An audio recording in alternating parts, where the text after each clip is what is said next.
Halo semuanya, selamat datang di podcast kami MBG. Mari bertanya, guys. Oke, di sini perkenalan dulu. Aku sebagai host, namaku Aji dan nggak sendirian teman-teman. Ada yang lain juga. Nih contohnya. Ini siapa? Hai, aku Valentina. Aku Lara. Hai. Oke, jadi di episode pertama podcast kita ini kita akan langsung ya teman-teman membahas topik yang panas nih, yang hangat, hot gitu. Karena emang podcast kita ini nggak panjang ya durasinya, cuma 15 menit. Maka dari itu sudah pasti isinya adalah daging teman-teman. Meaty banget ya. Yes sir. Maka dari itu kita membawa bintang tamu yang nggak kalah menginspirasi nih kak ya. Betul. Kira-kira siapa sih kak? Kira-kira siapa sih? Langsung di-spill aja nih kak. Spasial aja ya. Oke. Halo Kak Gesri. Halo. Oke, so how's your day nih? Very good ya. Aku juga ketemu teman-teman yang hebat. Oh. Oke, so glad to meet you here ya gitu. Tapi yang kita nggak afdal lah kalau kita nggak deep dive gitu sama Kak Gesri itu siapa sih gitu. Ini langsung aja Kak Lara. Oke, kali ini aku akan memperkenalkan kalian semua perempuan cantik di depan aku ini yang sebagai narasumber kita hari ini gitu. Kak Gesri ini kita pilih bukan tanpa alasan teman-teman, karena latar belakang yang pertama nih yang sangat gong adalah Kak Gesri merupakan mahasiswa prestasi dari Universitas Kristen Setiawacana. Mapres banget ya, mapres gitu. Inspiring banget nih. Tapi selain itu Kak Gesri ini juga udah memenangkan berbagai perlombaan teman-teman. Selain itu juga Kak Gesri ini as a mahasiswa pasti mengalami juga nih tema yang akan kita pilih pada pembicaraan kita hari ini. Yes, benar banget. Tentunya Kak Gesri juga aktif dalam berbagai organisasi seperti external organization, lalu ada lembaga mahasiswa universitas, dan tentunya Kak Gesri ini willing to atau expand experience dia gitu. Jadi orangnya nggak bisa diem gitu ya. Dia pengennya tuh kayak lari-lari untuk mencari experience baru gitu.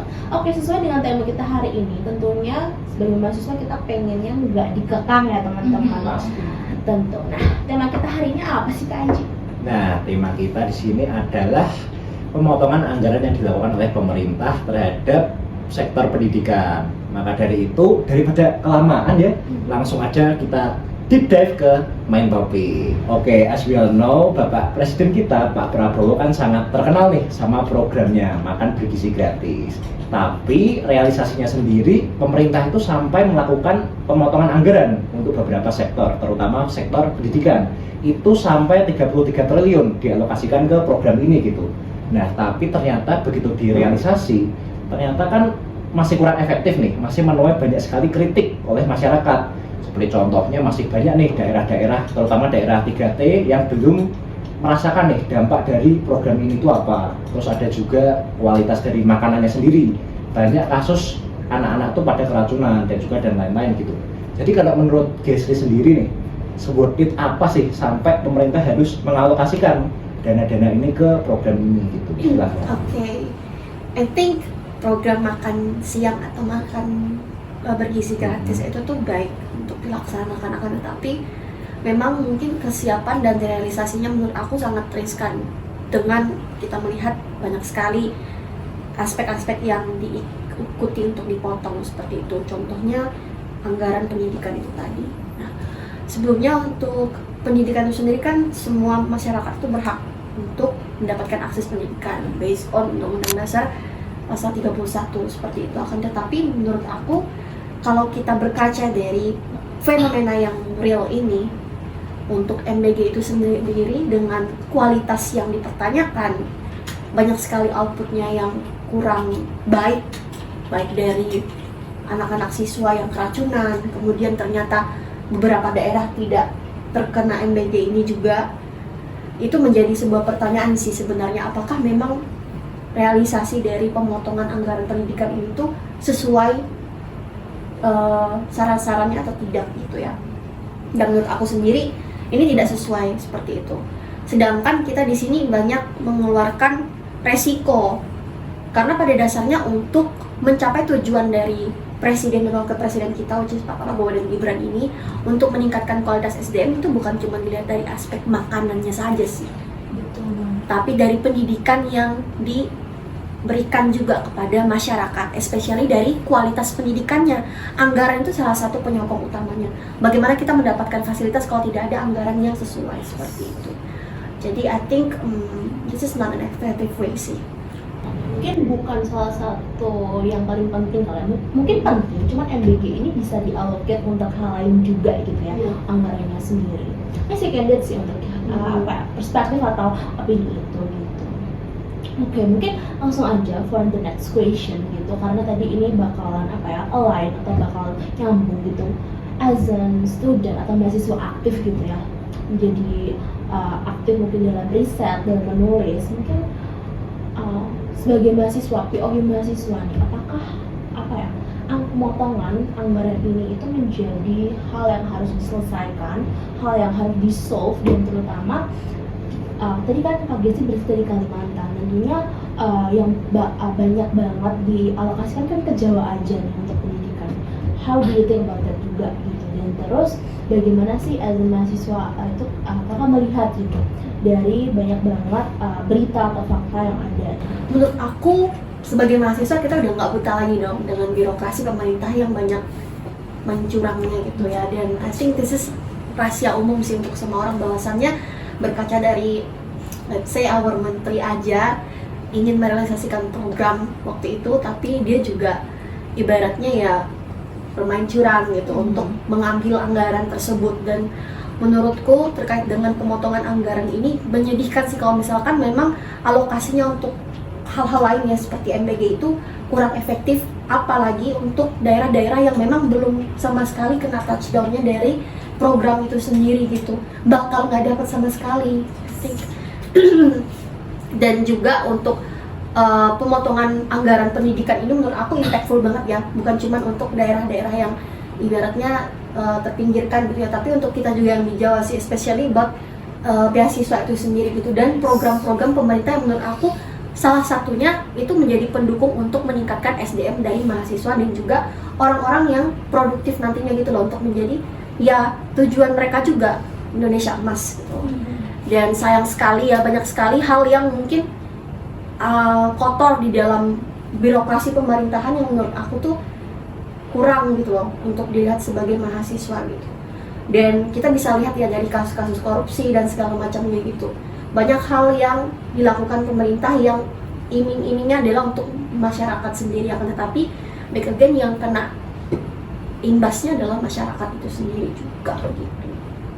Reality seperti itu ya, nggak memungkiri bahwa bermain kotor dan juga hal-hal seperti itu terjadi dan udah dari lama banget nggak sih? Bener banget. Kayak hal-hal bermain kotor terus kemudian nggak nyampe merata kemana-mana, itu tuh adalah sebuah fakta yang harus kita telan gitu, walaupun itu pahit gitu. Nah, kali ini aku mau bertanya nih, as a mahasiswa nih, menurut Kak Gesri untuk ketidakmerataan pendidikan itu tuh impactful banget gak sih untuk generasi emas 2045 yang tadi udah disebutkan? Of course impactful banget ya. Contohnya adalah banyak program pemerintah kayak magang itu tiba-tiba diganti. Hanya ganti katanya mungkin ya berdampak, I think, karena pada dasarnya sama aja. Magang ini kan memang untuk mempersiapkan mahasiswa untuk menuju ke sisi realitas bekerja seperti itu di masyarakat gitu. Terus juga program exchange, program beasiswa yang lainnya harus dipotong berapa kuotanya dan segala macam gitu ya.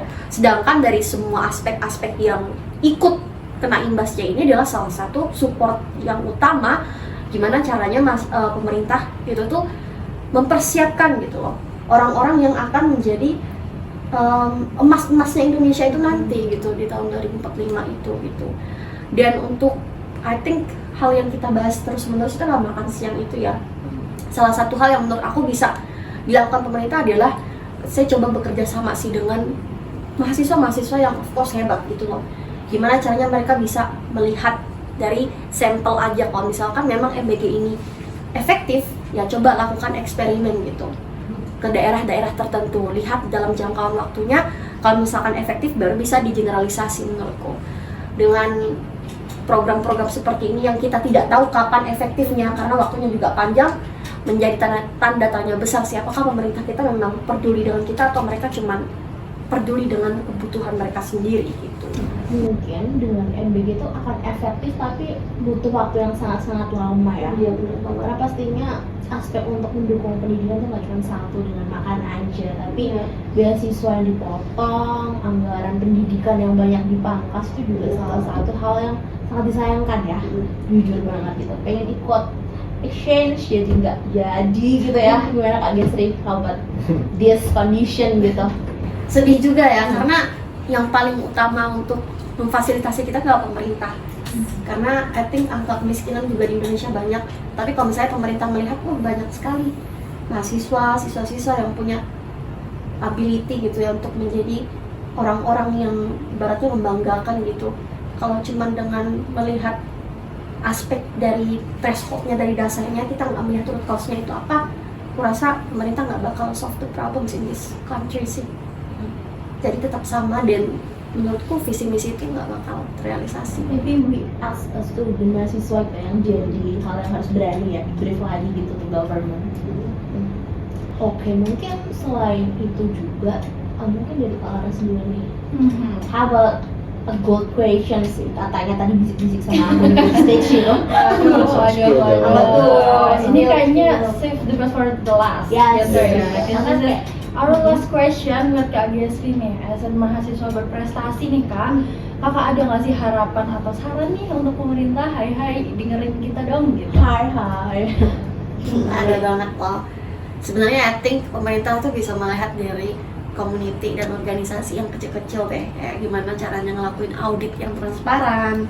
Of course ya, dari sebagai sektor, dari tiap-tiap aspek gitu ya dalam birokrasi pemerintahan untuk menjaga transparansi gitu loh, supaya emosi tidak percaya dari masyarakat itu menurun presentasinya. Karena I think banyak sekali masyarakat yang makin nggak percaya sama pemerintah, ya bukan karena masyarakat itu sendiri sih, tapi karena memang faktanya pemerintah seperti itu. Terus yang kedua, banyak-banyakin deh dengar suara masyarakat, jangan cuma gimmick doang, tapi emang beneran buka forum untuk masyarakat, especially I think mahasiswa, karena dari situ inilah orang-orang yang bakal membuat Indonesia tuh keren ke depannya gitu. Mungkin kata-kata apa ya? The last question, bukan ya? The last quotes lah ya dari Kak Gesri gitu ya. Apa ya kalau quotes? Menurut aku ini sih, aku juga di organisasi kebetulan, dan I think itu juga susah sih untuk gimana kita menjadi leader untuk banyak orang, tapi I think listen to others first rather than you listen to yourself sih sometimes. Jadi being egois untuk kebutuhan sendiri itu belum tentu bermanfaat untuk skala yang besar kayak di negara. Jadi ya kita pengen didengar juga sebagai mahasiswa dan juga sebagai masyarakat. Wow, sangat-sangat related ya kita. Oke, jadi itu tadi kita udah ngobrol seru banget nih sama Kak Gesri. Gimana? Kalian udah dapat pelajarannya belum nih? Udah dapat insight-nya belum nih? Nah kalau belum, nah Kak Valen siap merangkum tadi semua. Oke, kayaknya nggak sepanjang itu, tapi aku bakal conclusion gitu ya dikit tentang what we discuss today, yang tentunya dari banyak banget kepala di sini, perspektif juga. So about pemangkasan anggaran pendidikan ini jadi concern kita as a mahasiswa juga, dimana kita melihat sebenarnya MBG itu bukan salah satu aspek yang harus difokuskan, tapi banyak banget aspek yang harus lebih diperhatikan juga gitu, terutama di tempat-tempat tertinggal atau 3T itu sendiri, karena mungkin one thing yang kita lihat tuh cuma di Jawa aja, not in others Indonesia ya, karena kan kita Nusantara, Indonesia tuh banyak banget gitu.